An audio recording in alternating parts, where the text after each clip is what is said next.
Allora, l'istituto nasce nel 1926 con attività nel settore lattiero-caseario, per poi aumentare le proprie competenze in diversi altri settori e per diverse altre attività. In particolare, l'ultima attività sorta è il laboratorio di analisi sensoriale, come gli altri laboratori accreditato ISO 17025, che svolge analisi sensoriali su diverse matrici alimentari finalizzate al valutare il rispetto delle caratteristiche dei disciplinari di produzione e le caratteristiche edonistiche dei prodotti.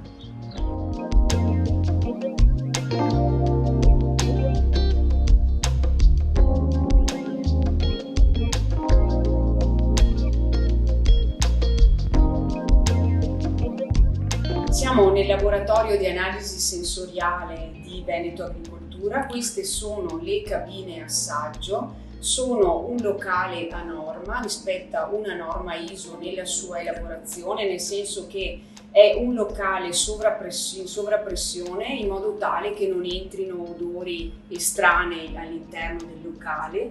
È illuminata come se fosse una giornata di sole intensa e ci sono dei colori neutri che non vanno ad influenzare le percezioni del giudice all'interno della cabina.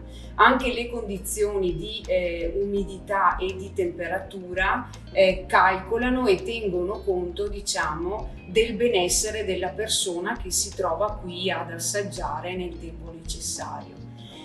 Cosa valutiamo in questi locali? Facciamo tutti i test normati. Cosa vuol dire? Che seguono una norma ISO, una norma accreditata, perché questo è un laboratorio accreditato, e quindi facciamo dei profili sensoriali che sono dei test il cui scopo è quello di dare una caratterizzazione del prodotto a 360 gradi, una carta d'identità del prodotto, dal colore all'odore, all'aroma, al gusto, alla struttura. Facciamo poi dei test triangolari che sono dei test di confronto tra un campione e l'altro per verificare se, ad esempio,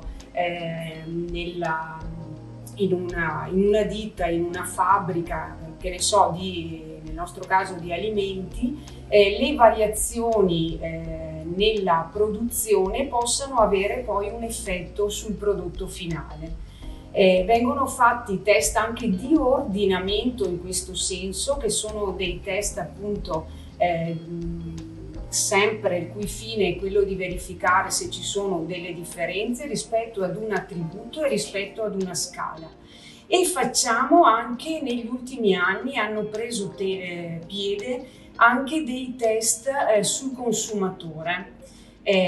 Questi sono dei test, come dice il nome, che non richiedono, a differenza degli altri che citavo prima, delle persone addestrate o esperte, ma, come dice il nome, il semplice consumatore.